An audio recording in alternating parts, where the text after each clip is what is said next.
Captain Sam, can you hear me?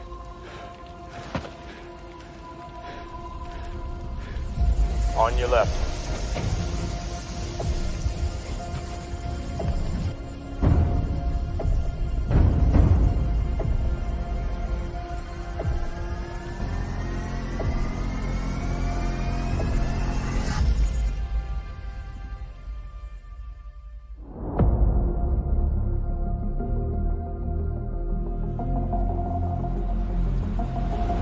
Thanks for the ride, Uncle Now, Ben. wait a minute, Peter. We need to talk anymore. You shirk your chores. You have all those weird experiments in your room. You start fights at school. I didn't start that fight. I told you that. But you sure as hell finished. What was I supposed to do? Run away? No, you're not supposed to run away. But Pete, look, you're changing. I know. I went through exactly the same thing at your age. No, not exactly. Peter, these are the years when a man changes into the man he's going to become the rest of his life. Just be careful who you change into. This guy Flash Thompson, he probably deserved what happened. But just because you can be Peter doesn't give you the right to. Remember, with great power comes great responsibility.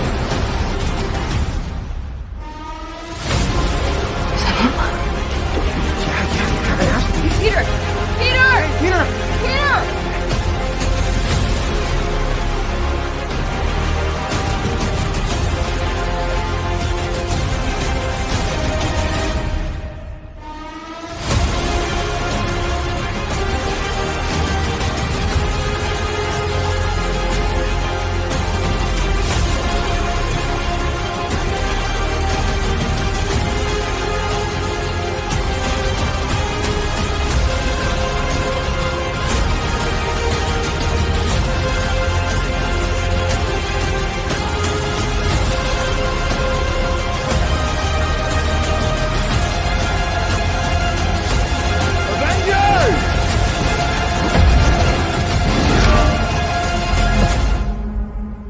Assemble.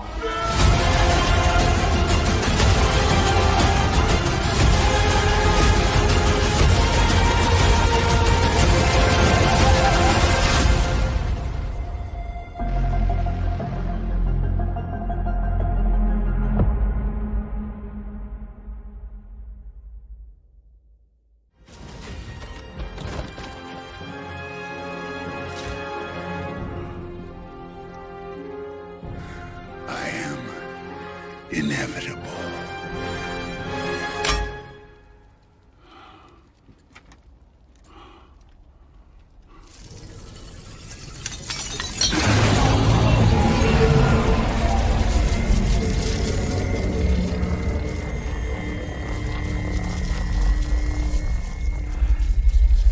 And I am Iron Man.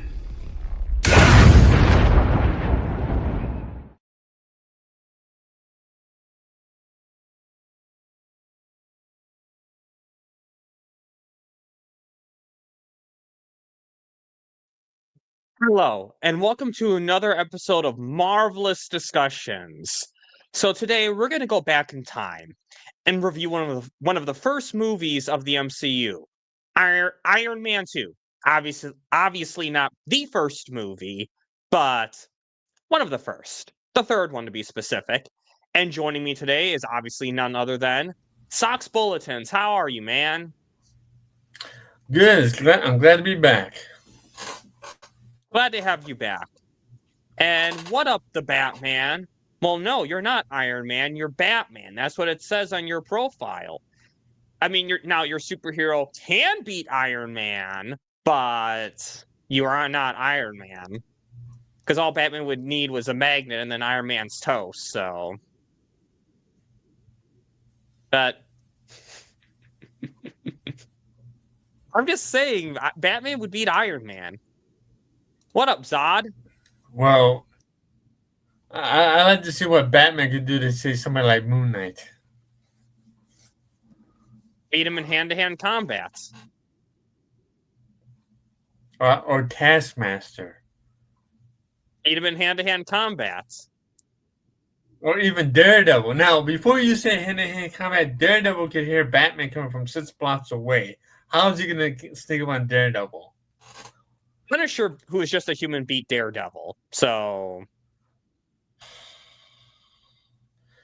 You do know that Taskmaster, every time he sees somebody fight in front of him, he has a photographic memory, and he can copy move for move just by watching them. So how is Batman going to take down Taskmaster?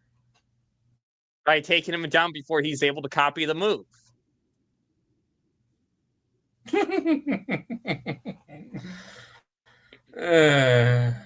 God, hey Zod. Help me out here, Zod. Get this guy off my back. Anyways, I'm sure a lot of people are wondering, though, why are we reviewing this movie now? Because it's an older movie. It's not like we have an Iron Man 4 coming out. So you may be wondering, why now? Why are we reviewing this movie now? Well, I'll tell you why. Because Sox. I've asked Sox before, because I have only seen Iron Man 3 once. But I asked Sox if he thought Iron Man 3 was a Christmas movie. And what did you say, Sox? Yeah, I think so. And what month is next month? July. Next month is December, which means crime at Christmas time. Oh, really, Zod? Really? Yeah? We should get Zod on to do a review for Iron Man 3. Okay, Zod. Come December or end of November, just depends on scheduling. Well, actually, there's only 2 days after Thanksgiving this year, so in November, I mean. So it would probably be December. When we review Iron Man 3, we would love to have you on.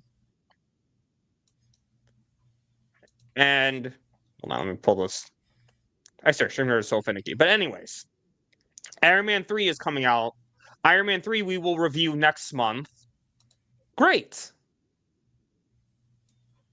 And we've already reviewed Iron Man 1 on this channel. So I figured to get ready, let's review Iron Man 2. To, that way we can complete the trilogy on this channel. So I'm really excited, though. I'm really excited because I really love Phase 1 Marvel. It's such a different feel than the rest of the MCU. In the Paramount phase. Yeah, that was before it was sold to Disney. Yeah. Yep. A different time. And there's something we'll talk about later on that made me remember, oh yeah, was done by Paramount. So now before we get on to your review, we have a kind of a non-fun topic to cover, but this is a Marvel actor. We are Marvelous Discussions. We have to cover it all.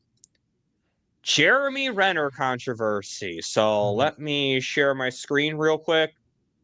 So I do want to emphasize, these are allegations, okay? Nothing is confirmed 100%, but so this came out yesterday. Jeremy denies harassment allegations from film director. Totally inaccurate and untrue, because if he's lying, of course he's going to deny it. And if he's telling the truth, he better deny it. So Jeremy Renner has denied allegations of harassment levied against him by filmmaker Yi Zhao. I'm really sorry. I cannot pronounce this name. I do apologize.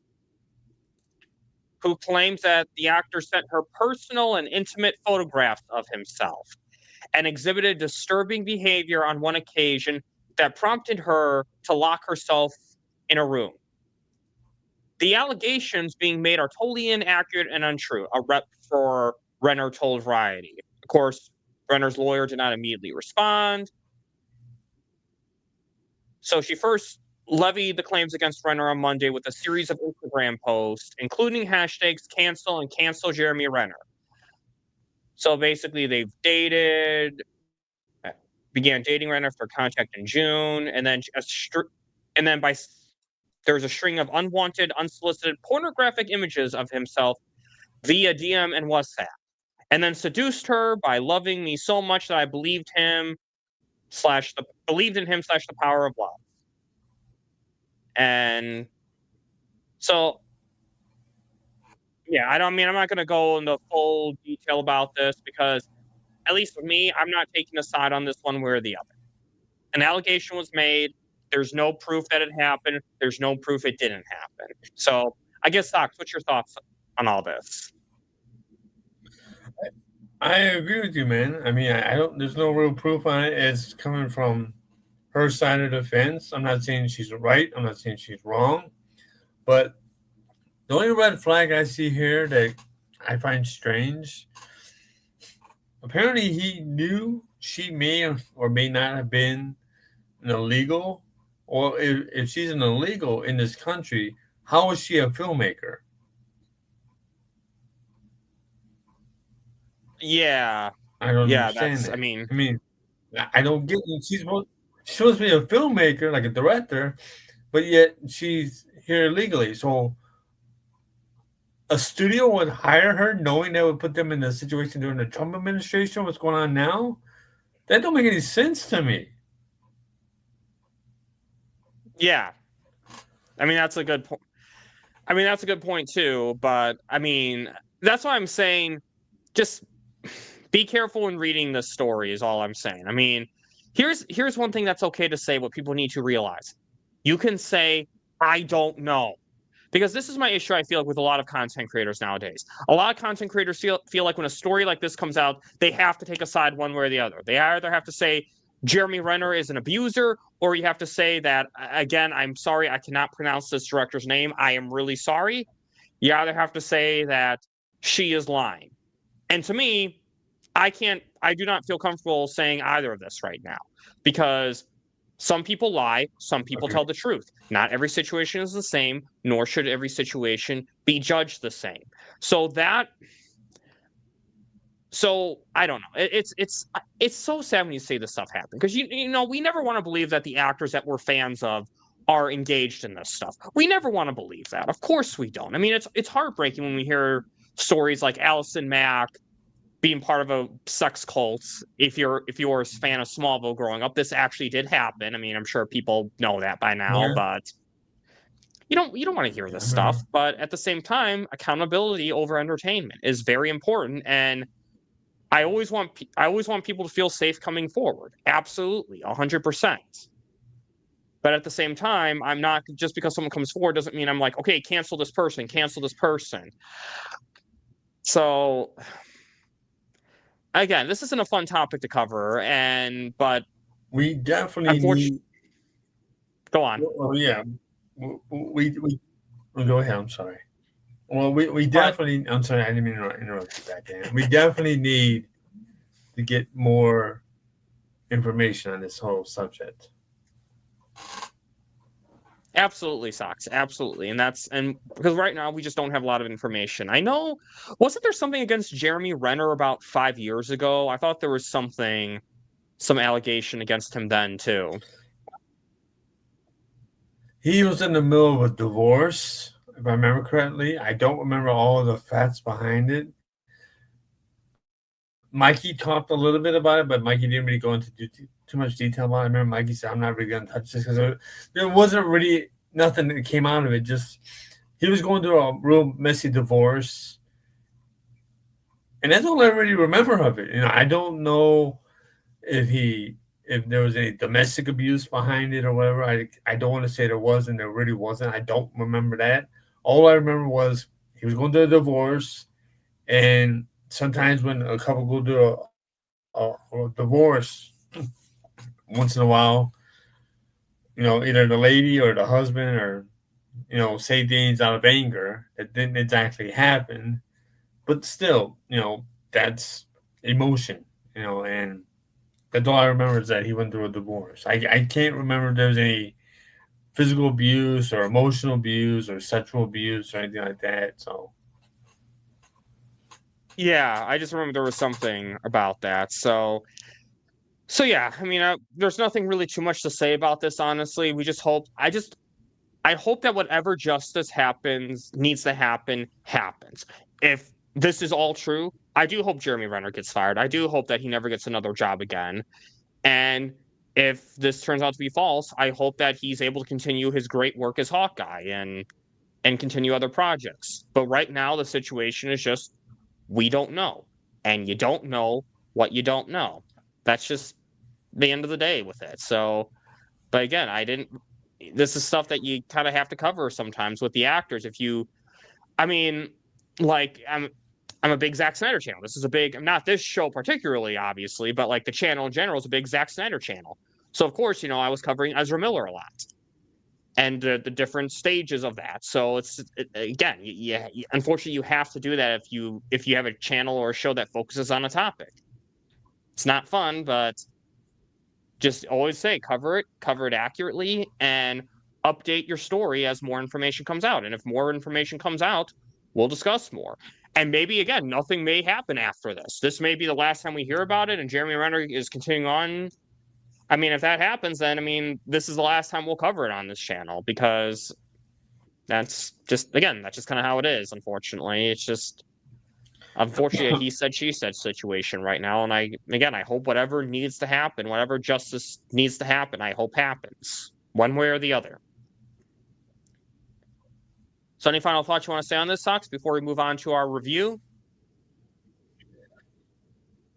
It is what it is, man. Like you said, neither one of us will choose a side right now because there's no information to really focus on other than hearsay and within the nets. If we don't hear anything by, I guess, what's this, the end of the month, if any more information don't come up by the end of the month, then we know it didn't go anywhere. But we'll find out in time. I'm not willing to say anything negative about either person because we don't know. And I'm not going to choose a side. Like you, I agree. Don't cast aspersions on somebody unless you know the whole story. And we don't know the whole story. So I guess we can move on now. Exactly. So let's move on to some happier times now. So now we're going to get on to Iron Man 2. So now let's start with the story. So, Sox, what's your thoughts on the story of this movie? Seeing this movie again years later, I have a different perspective of this film than I did when it first came out. Because I had seen it several times when it first came out. And it's been a couple years since I watched it again. So, because I've been watching other things and, you just move on. The story, to me, holds up because we see what Tony's going through after their first film. After he gets the new, art put into his body, that stop the shrapnel getting into his heart. But it's caused him to have, it's basically killing him because he has to create a new element and he hasn't figured that out yet. So he's slowly dying from this thing down in his chest. But if you don't have this thing in the chest, he'll die anyway. So he's got to find a cure for the cure, so to speak. And the whole thing with, you can tell that he's going through different emotions because he feels like he's dying. So he's going to act more erratic than normal. And trust me, Tony Stark is already obnoxious enough as it is because that guy, oh my God, Tony gets on my nerves. I love the movies, but the character in the comics is just as bad. It's like, that's why I don't read the comics of Iron Man because I can't. He's too far out there. So, but when you're being erratic, you don't think right.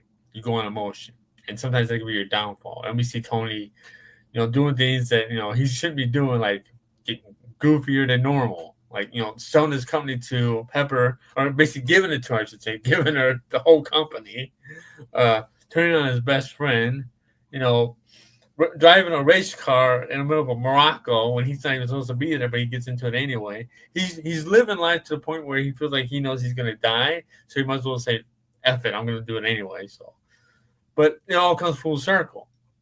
But, the end of the second act, so to speak. But so far, the story is really good. It holds up. Now, the whole Ivan Vanko situation, Whiplash, I mean, it's kind of a one-sided type of character, man. I mean, it's Whiplash really wasn't what Whiplash is in the comics. I mean, he's okay. I mean, it wasn't like to the point where it's like this guy is Red Skull from First Avenger, but we'll get more into that. But the story holds up pretty good. In fact, I would say the story holds up almost as good as the first film in a lot of ways.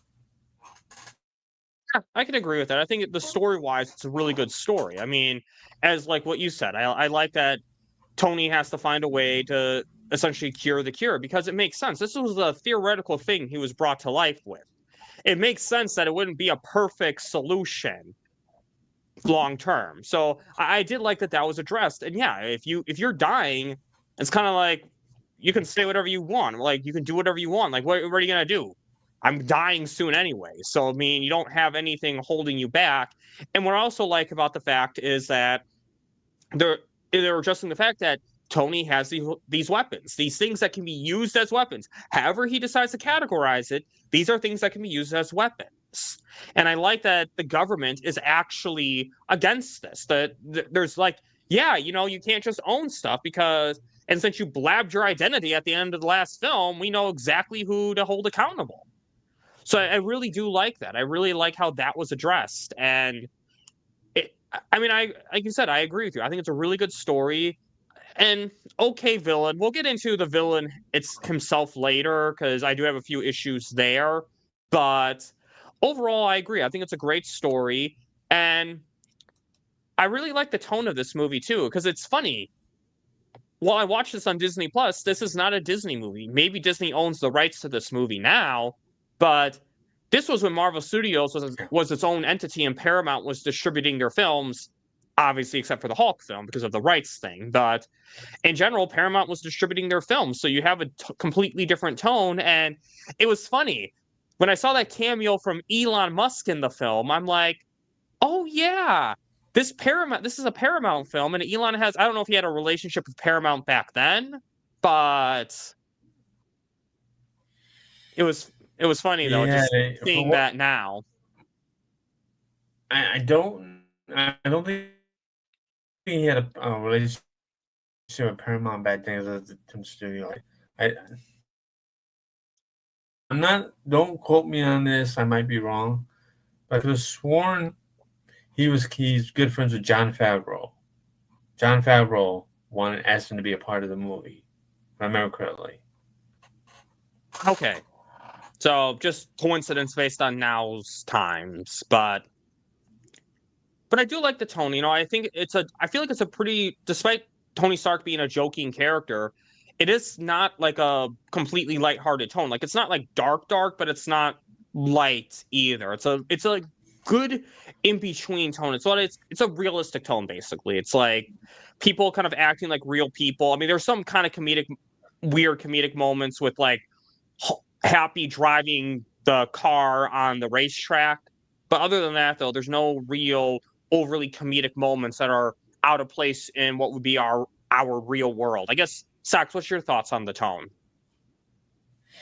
I actually like the tone. The scene where Tony is fighting Rhodey at the Malibu house, where all those people were there for Tony's birthday. I was sitting there watching that scene, and I hadn't. God, I'm gonna hate myself for saying this because it's gonna make him. He's gonna love it. You're gonna love it. The scene where you remember Batman Begins, where Bruce is confronted by Ra's al Ghul in the mansion, and he tells Ra's, "Let me get these people out here before we do anything." And he basically makes a spectacle of himself by insulting everybody to get them out of the mansion, to, protect them, to get them out so that they'll live. But he acts like an ass to do it, and they all leave. Tony basically does the same thing. Now, I know here it comes. Batman Begins came out in 2005. Iron Man 2 came out in 2010. So people are going to say, "Well, goddamn, man, Iron Man 2 coming out, Batman Begins." Well, it's not just that, though. Bruce Wayne was acting to protect people. Whereas Tony Stark wasn't acting; he was it actually being a drunk asshole. So there's that too. No argument there. No argument there. Yeah, but it worked. It worked for that scene, and it reminded me of the scene in Batman Begins. And yes, I admit, Batman Begins is a great movie. No argument there. I actually love that movie. And Batman would beat Iron Man. So there's also that too. I won't argue that because I think that's actually possible, but I think that might be the only character Batman could beat in the Marvel Universe. Really? That's kind of pushing it a little bit. Like I understand, like it's not even debatable to me that Batman would beat Black Widow, Batman would beat Hawkeye, Batman would. That's like to me, that's not even a debate. Batman would beat Punisher. That's not even a debate. Batman. I'm trying to think what what's not a debate. Batman would beat. I would say he would beat Jessica Jones. That's not even a debate. He would beat Daredevil because he beat Punisher. He could beat Punisher, and Punisher beat Daredevil. So that's not even a debate. But we're getting off topic.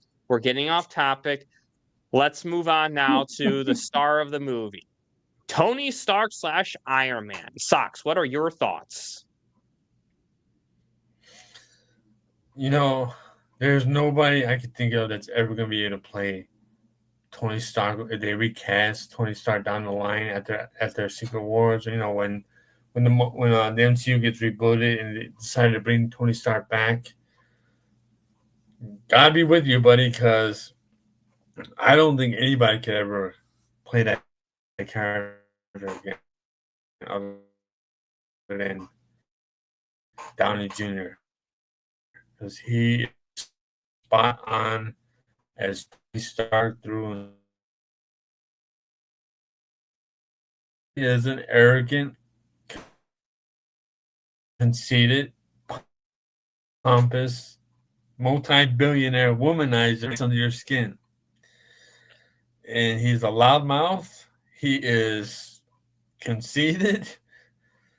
But Downey plays that character so well, man. And yeah, so I love him as that character. I really do. And I think he, you know, for the character that he played, I thought he did a great job, man. So I love the character. I really do. In that movie, not so much the comics because I won't read the comics because I don't like that character in the comics, you know. So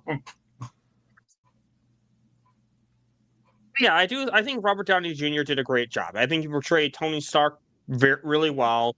And I agree with you. I can't imagine any other actor as Tony Stark. And it's funny, like watching this older movie and seeing how much younger Robert Downey Jr. looks. I'm like, damn, you forget that this movie's over 10 years old now. 2010, 15 years. 15 years.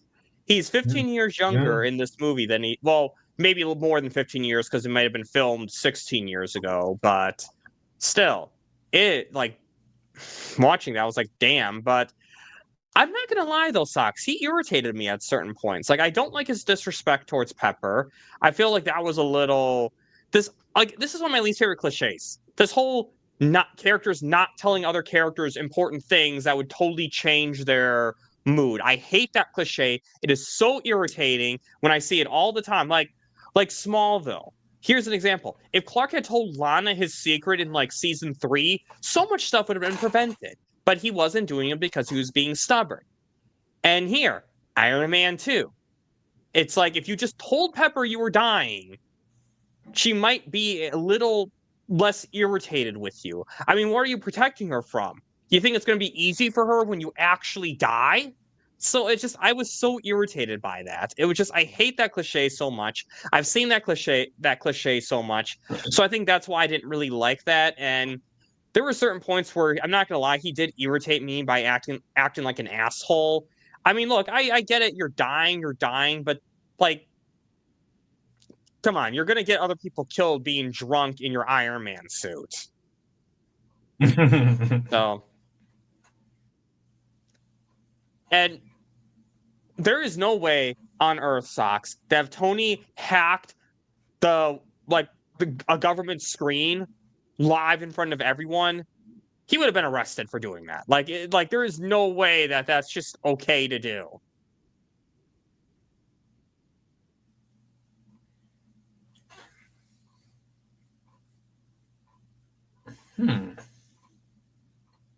It did make for a good movie, though. A good scene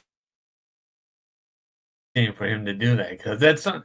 I mean, come on, man. Bruce Wayne would do something like that, and you'd be all right with it. Yeah, but Bruce Wayne / Batman wouldn't do it in front of people. He would do it undercover and stuff, but he wouldn't do that in front of everyone. Like, Tony Stark literally admitted to doing this in front of everyone. That's all I'm saying.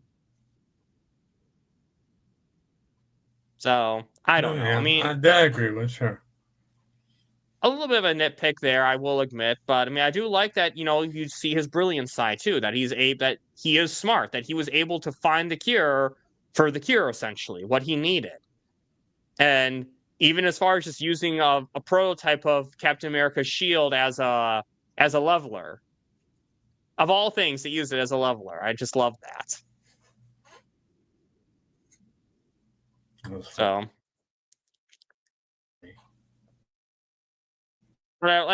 again, I love how Robert Downey Jr. portrays him. I just think that he got on my nerves a little bit in this movie. That's all.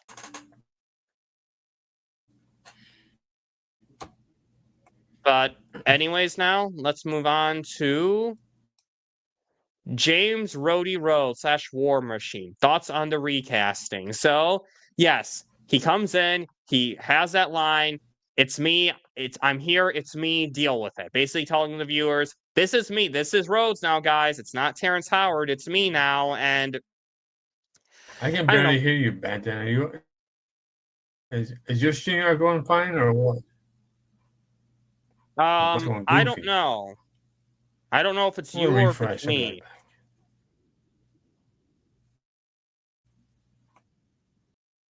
So, if anyone's in the chat, let me know if it's Socks or me. Just let us know.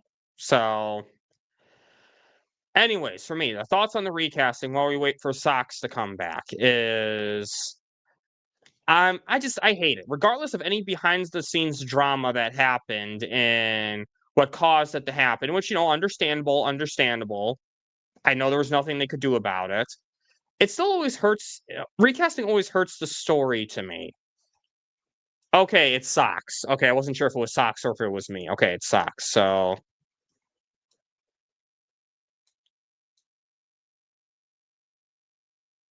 Socks is coming back. So, hello, Socks.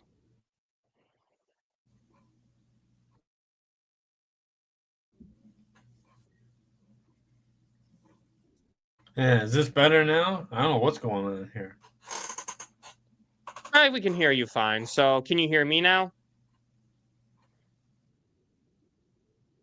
Yeah, everything seems fine now. Okay.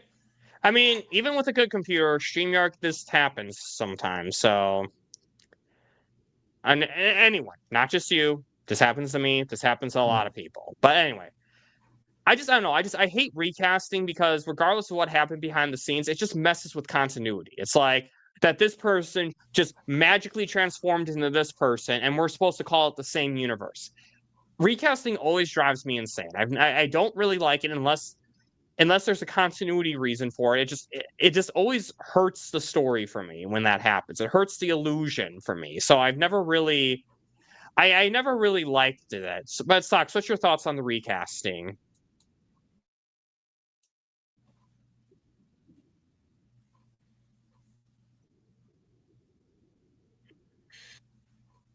I honestly didn't really have an issue with it, because to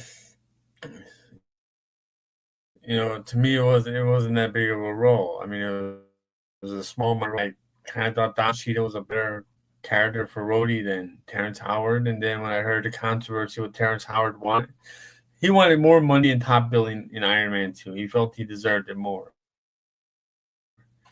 And that's why he got and then years later I saw an interview with him where he said he made a mistake and regrets doing it.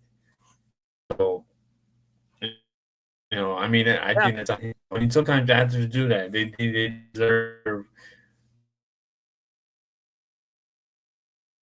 more in when the supporting.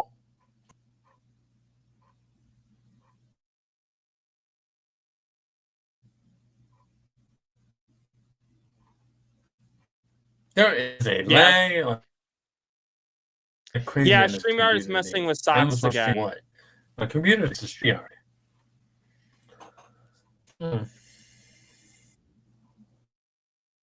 Yeah, unfortunately, that's what happens with StreamYard sometimes, is that it messes things up sometimes. So, but I got the gist of what you said. So, and you're right. I do like Don Cheadle as Rhodes. I think he did do a good job, and I'd have to rewatch Iron Man again to say who really did better. But I think I'm just more used to Don Cheadle because we've seen him a lot more recently. Because Terrence Howard was in one Iron Man film, whereas Don Cheadle was in multiple plus series and stuff. And I liked his character in the movie. I like that he's balanced between his duty to serve his government but support his friend Tony Stark. And the way the government tried to get him to read part of his report out of context, I'm like, that is nasty work. That is real nasty work. Like if I had a lawyer, I'd sue them for that. I'm like, hey, no. You said I was coming here in this context. I don't like that you're doing that. And then he tries to read his report, more of his report for clarity, and they're like trying to cut him off. So, just real scummy. But I guess, Sax, what's your thoughts on Rhodes in this movie in general? He really definitely stepped up, and especially the scene where Rhodey got into the Iron Man suit, and became a War Machine, and took on Tony to straighten Tony's ass up, man, in the middle of that birthday party of his, that was funny, and I dug that, but like you said, Rhodey being called in the Congress to testify and taking something out of context down dirty, man, because like taking this out of context ain't gonna go anywhere. This is a bad idea. That's because the government has an agenda. They have their agenda they want. So that's unfortunately how they're doing it. So it sucks, but I did like Rhodey's character, and even if I didn't like the recasting because it always messes with continuity, but again, unfortunately, I know Marvel Studios didn't have a choice. I'm not saying Marvel Studios shouldn't have done this. I'm just saying that regardless of what happened behind the scenes, it always is going to hurt the story for me a little bit when it happens. Because it kills the illusion that this person just magically morphed into this person. But that just is what it is. But other than that, though, I think it's a great character. And Pepper Potts, love this character. I like that she calls out Tony for being an asshole, and she's able to run the company. She does a really good job running Stark Industries. I really like that. Just not too much with her in this movie, honestly. But I really do like that she's more than just a damsel in distress in this movie. I guess, Sox, what's your thoughts on Pepper in this movie? She goes from playing the number 2 to the number 1 when he signs over the company to her. And even I was like, huh? When I first saw it way back when. But we all realize that he's, in his mind, he's thinking he's dying, so he's just trying to do right by her that way. But and she's not a damsel in distress. She stands her ground. Obviously, she did what she had to do, for Tony, and then with getting Justin Hammer arrested and so on. But it was funny when he finds out Tony was dying, and he tries to make amends to it, and she just, why didn't you tell me you were dying? What's wrong with you? Like, and Tony's trying to backpedal quick, and she ain't hearing it, man. Those Tony, he's like, next subject, move on.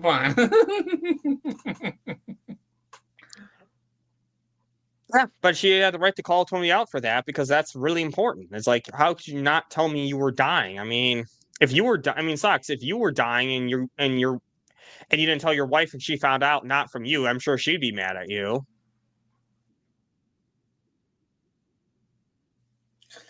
Probably throw a frying pan in my head, I would imagine. So yeah.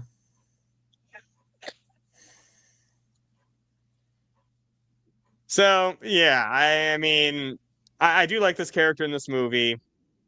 Not much to with her, but when she's in it, she has a good role in this movie. I'll put it like that. It's a small role, but it's not a bad one either. So, but now let's move on to Natasha Romanoff / Black Widow. So this is our introduction to Black Widow in the MCU. Sox, we'll start with you. What's your thoughts on Black Widow in this movie?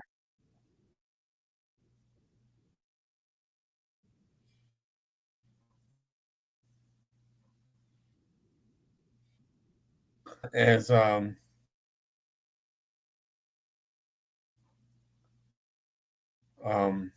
Pepper's assistant. You know, Tony being a woman, as you know, Tony's looking at her like, okay, I can work with this here. And Pepper basically tells him, as a lawsuit waiting to happen, he's like, lawsuit waiting to happen? I don't care about a lawsuit. Let me what I can do here. But Tony's like that, you know. Tony is in the comments, Tony's a real dog when it comes to women, man. And so is Daredevil, but Tony's really bad. Okay, so but it was cool. And man, she took down Happy Hogan so quick, didn't she? In that boxing ring. Oh yeah, that was hilarious. Jesus Christ. Well, it's funny because you just think she's just some notary person. You don't really think that she's anyone who can fight well. She's just a regular government, or I don't know if she was supposed to. I mean, I know she is government, but like her cover, I don't know if she was technically a government agent, but like just some regular pencil pusher type person. So you don't expect her to be able to take down Happy with one move. You just were, when I saw them, like, wow, I did not see that coming. So that was, I really do like that though. I like how they did her character, is that you just think she's just some notary person, but then I love the reveal that she works for Nick Fury, that she's a government agent. I thought that was really clever how they did that. Especially because you don't see Nick Fury at all in this movie until that scene. So you're not like looking for a twist. You're not looking for a twist like that. So when they revealed it, I was like, oh, cool. So I thought that was really clever, honestly, how they did her character. And then her kicking ass while Happy just can't take down one guy. I was like, wow, that's like, here's Happy took down one guy, and here's Natasha, who took down the whole frickin' security team, which I did feel bad about that scene though, because it's portrayed as a funny scene, but those people, they were bad people. They were just doing their job. They didn't know that their boss was doing these bad things. So I felt kind of bad for them that I was like, taking them down was played for laughs, even though they were just doing their job.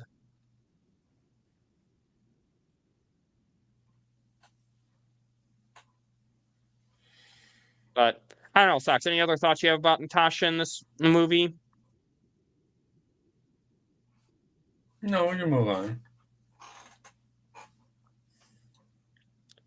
Justin Hammer, douchey business person. So, Sox, what's your thoughts on Justin Hammer?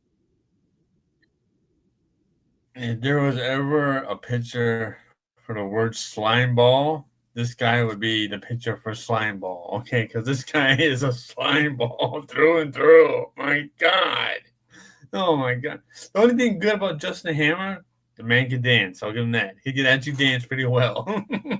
Other than that, his technology is so flawed. Like Tony said, wrestle roll 5, maybe 10 years. Hammer tech 20.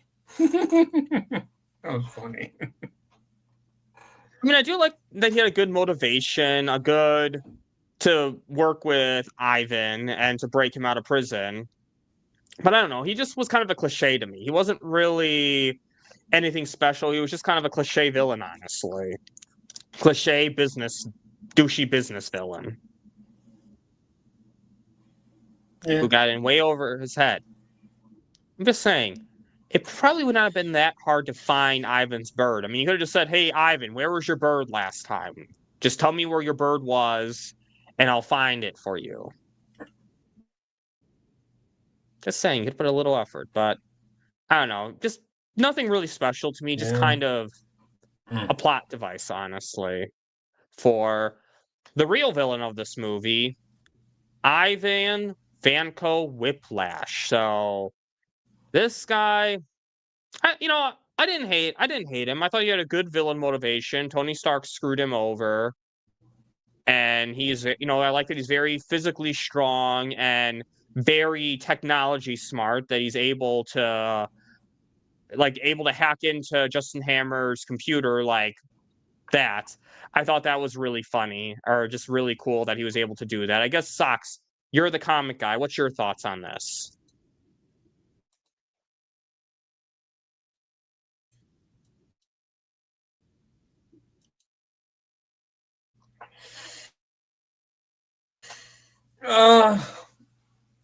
Whiplash to me, like a lot, like I know they had a part in this film, but they were both very, almost bland type of characters. They weren't fleshed out right enough, because it was like, I don't know. It was like there was something missing with both of them. I mean, they both. You could probably just a hammer do both things, but at maybe Phoenix goes against and have Whiplash in the film at all. Basically, you would take away from Ivan's father that that helped deported back to Russia because he couldn't deliver the goods that Tony's father did. But he was an okay character. I mean, he wasn't horrible, but it was. Yeah, I can agree. I think if you would have kept Ivan and got rid of Justin, better, or you could have kept Justin. It seemed like Yeah, I can agree with that. I can agree completely with that. You didn't need both of them. It felt like with both of them, it didn't really work as well than with one of them. So it's just I don't know. It just, you could have one of them, but not both of them. I don't know. I agree. Like, it felt like Justin was a plot device for Ivan, basically. But yeah, you could have just had Ivan break out and do it on his own accord. You didn't really need Justin in this movie. You could have just had Ivan break out and do his stuff. So now, Nick Fury. I gotta say, Socks, when I first saw this, it was a shock to me to see Nick Fury in the movie, because he was in a post-credit scene in Iron Man, but this is the beginning of the MCU. Post-credit scenes weren't a big thing back then. So the thought that like a post-credit scene had such a big plot point in this next movie, I was shocked. I was like, wow, I didn't think a post-credit scene would have such a big plot point in this movie. And obviously now we know, oh yeah, no, they definitely do. But back then it was like, wow. But I like that he called Tony out for his shit. It's like, hey, look, dude, I have other things to worry about. Quit being an ass, quit feeling sorry for yourself, and figure out the issue. Here are the resources. Stay in your home, use them. Well, I feel like Nick Fury just told Tony Stark exactly what he needed to hear. So what's your thoughts on Nick Fury?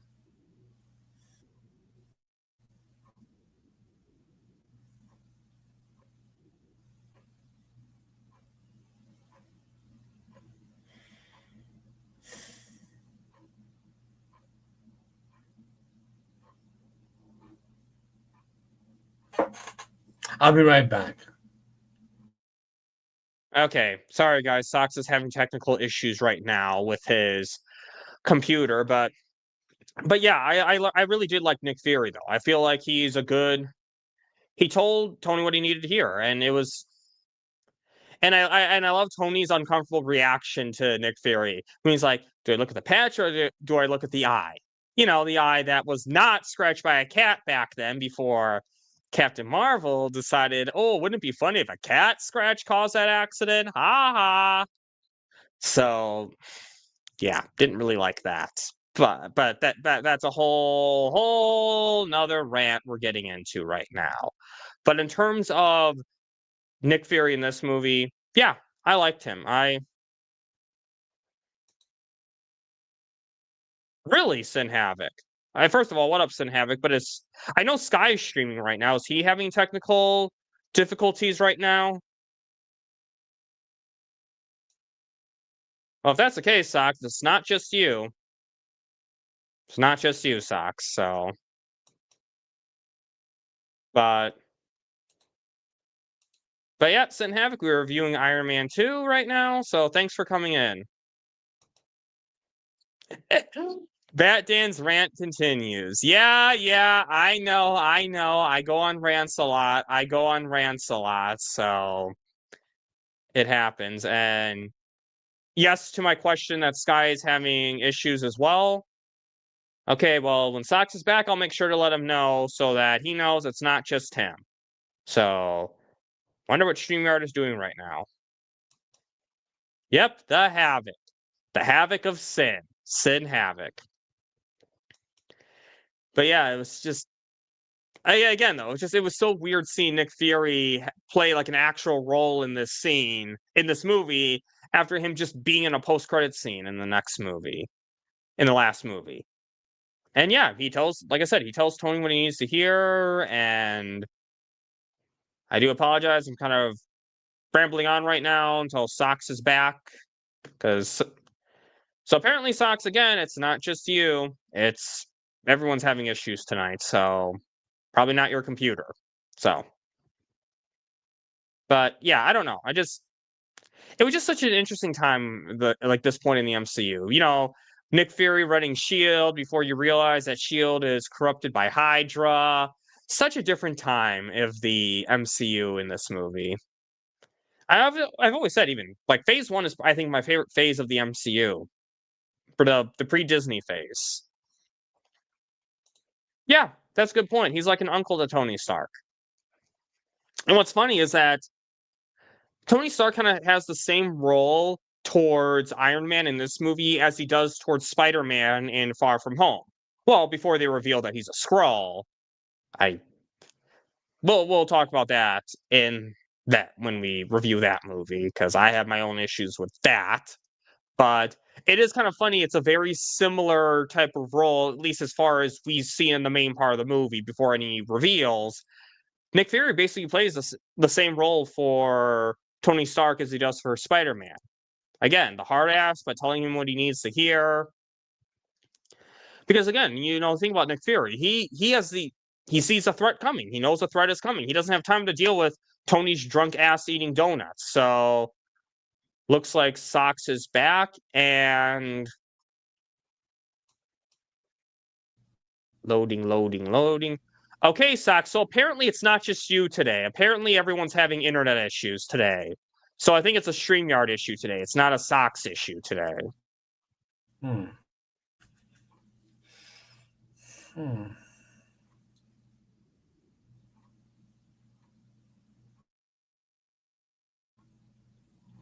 Oh, right, yeah, because Disney bought Marvel in 2008. I can hear you fine, but while we still have you, what's your thoughts on Nick Fury in this movie?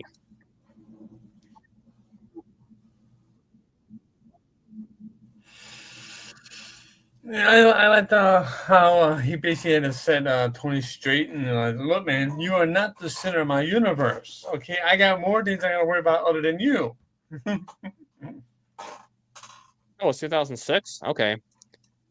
And it's funny, though, because he doesn't really have a big role in this movie. It's a pivotal role, but it's not a big role. I think he's in one, 2, 3 scenes. Nothing big, but... And, trying to pull up Sin Havoc's comment, but yeah, Sox, I guess, I know Sky's doing a live right now as well, and I guess he was having issues too, so it's not just you. But anyways, let's move on, because I want to get... Thank you. Oh. But let's move on right now, because let's get going, and let's not tempt fate here. So, Happy Hogan. Honestly, a very pointless role in this movie. He's just there the whole time, and he's used for comedic relief to be essentially I'm trying to think of the word I want to use compared to Natasha, how he's always outdone by Natasha. But he doesn't really have a big role in this movie. He's just kind of there. But he directed this movie too, right? Right, Sox? I know he directed the first one, but didn't he direct the second one as well? Jon Favreau, I mean. Yeah, the he guy who did. plays. Yeah, he did. You're welcome, Sox. Yeah. So, okay. So, yeah. Nothing really to say about him. He's just kind of there. And again, he's directing, so he probably didn't want to be in the movie a lot because it's hard to be in a movie and direct it. So, I mean, actors do it, but it's hard. So, and also another kind of pointless role in this movie, honestly, was Phil Coulson. I mean, he's in the movie. I feel like he was just in the movie because he was in the last one, so they wanted to put him in this one and to set up Thor. But he's like, "Oh, I'm going to keep you on property, and if you leave, you're getting tased." Tony gets through the security, no problem. And then he goes on to find the hammer of Thor. So I like Clark Gregg, great actor. I love Coulson sass. But what's your thoughts on Coulson in this movie, Sox? I liked him because have you ever seen the Marvel one-shot films? I have not.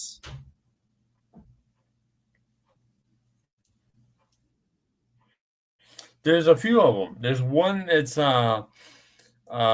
came out. It might be on YouTube now.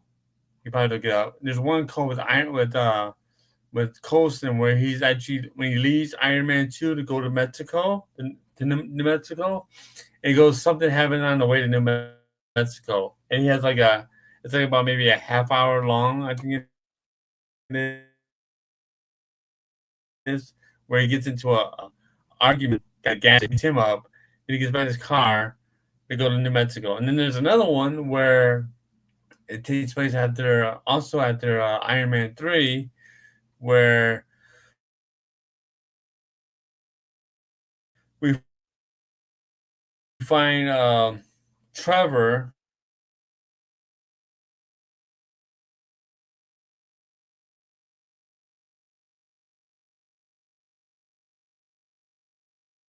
And Sox is frozen again. Thank you, StreamYard.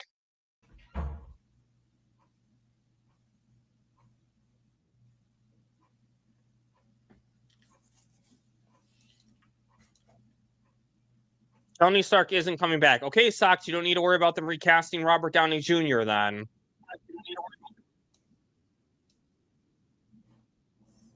But yeah, anything else you want to say about Phil Coulson?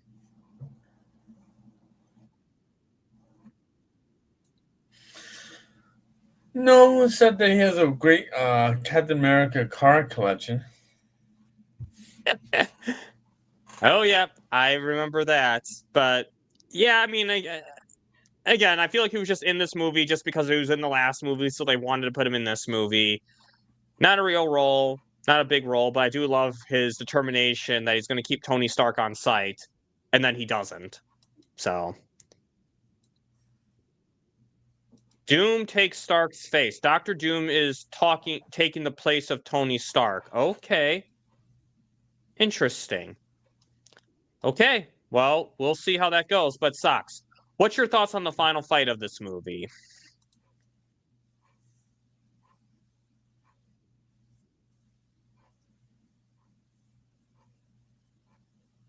You guys said it again. You broke up there. I'm sorry. This part right here. What's your thoughts on the final fight? Oh, the final fight. I actually enjoyed it because it was that was actually a good fight because now they're all after Tony because of Ivan, and he's trying to get them all away from the Stark Expo. There's a bit of a controversy with this scene though, in this final fight, because the scene where the little boy wearing the Iron Man helmet and Tony comes flying down and he blasts his way that drone in front of him, that's supposed to be Peter Parker. And I'm like, really? That's supposed to be Peter Parker? Are you for real? I mean, when that scene came out years ago, and they talked about it years ago, I was like, who's trying to retcon this thing, man?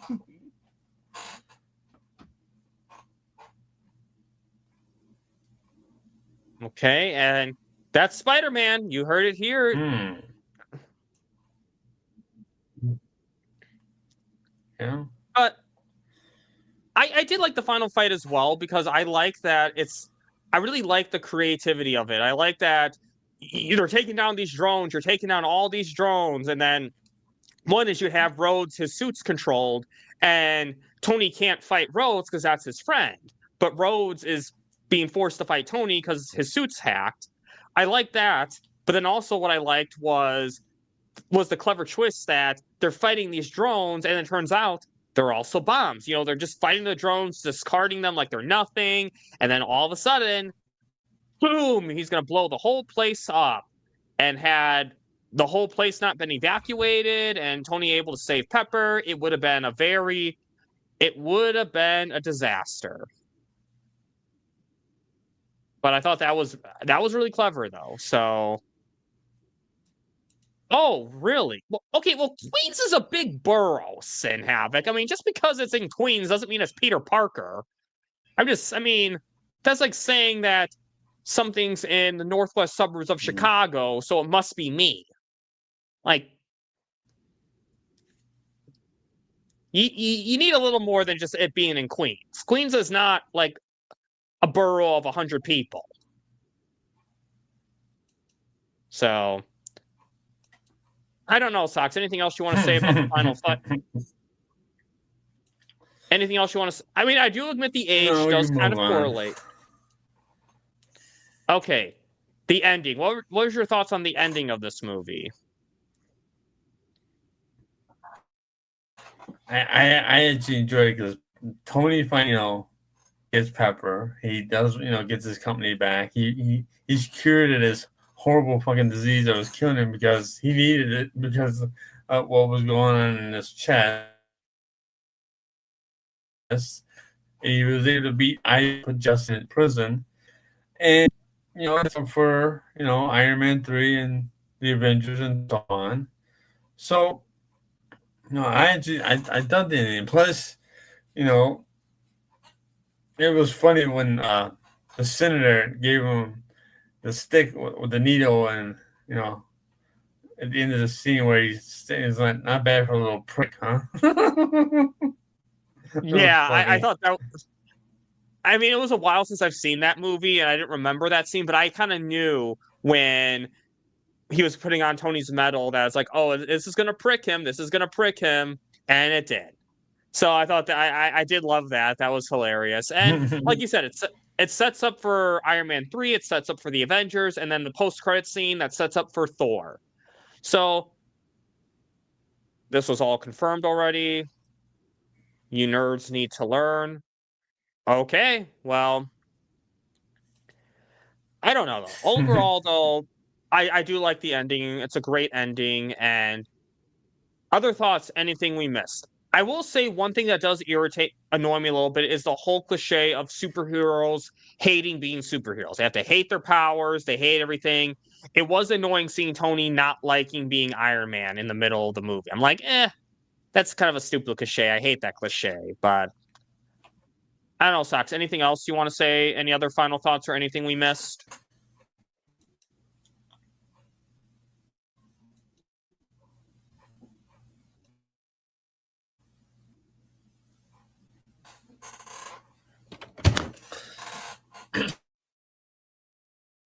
You just unfroze. So anything you want to say? Any other thoughts you have before we wrap this up?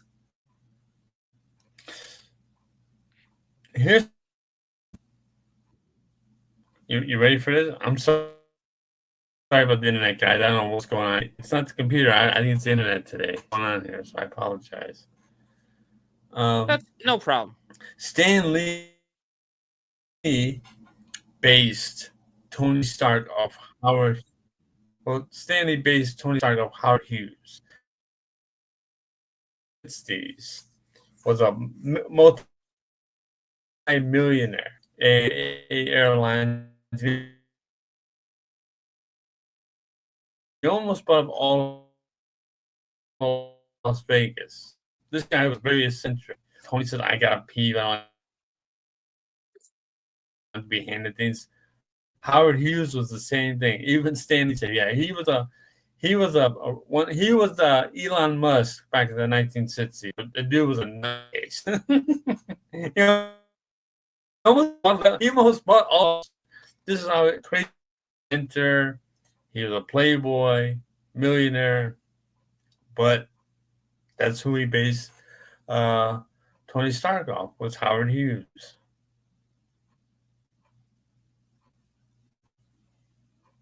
Oh, I like when comic writers base their characters off real people. I think it creates, I don't know what the word I want to use for it, but yeah, I like when they do that. And now, wrap up / rating, Sucks. What are your final thoughts, and what would you give this? How would you rate this movie?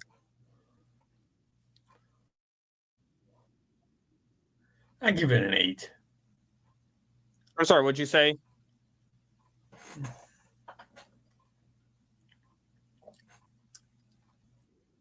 I give it about an 8. Okay.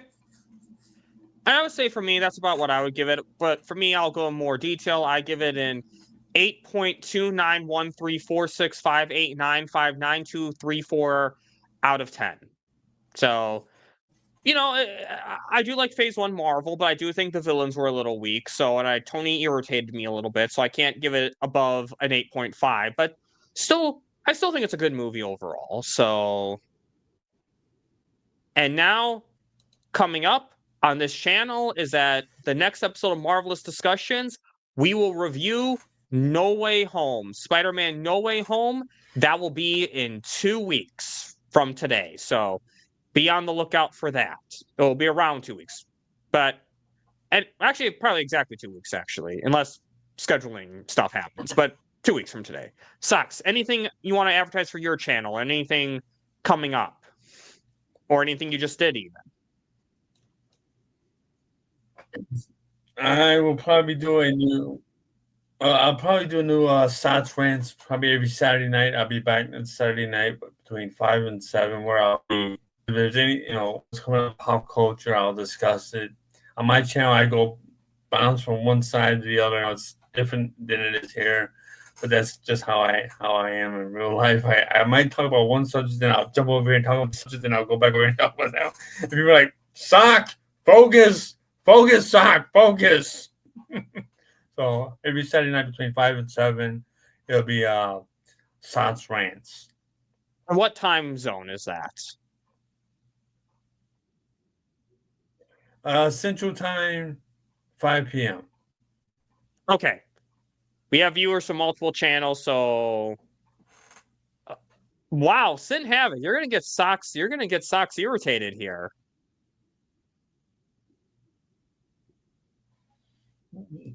No, Spider-Man is not the most overrated comic book character in history. That would be Batman. Okay, anyways, coming up on my channel will be, aside from Marvelous Discussions, is that Zod and I will have a show tomorrow, actually, where we're going to be talking about some Zack Snyder posts where he posts our Joker. Not one, but 2 posts, as well as a rumor about Universal buying Warner Brothers. We're rooting for Netflix, but we're going to cover all rumors. So that's happening tomorrow, 7 p.m. Central Time.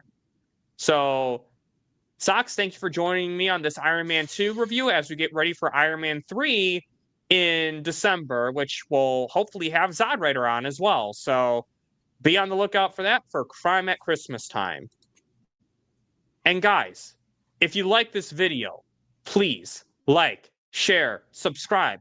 Hit the notification bell for more unique takes, interesting thoughts, and great discussions such as these. And Socks, any final words from you?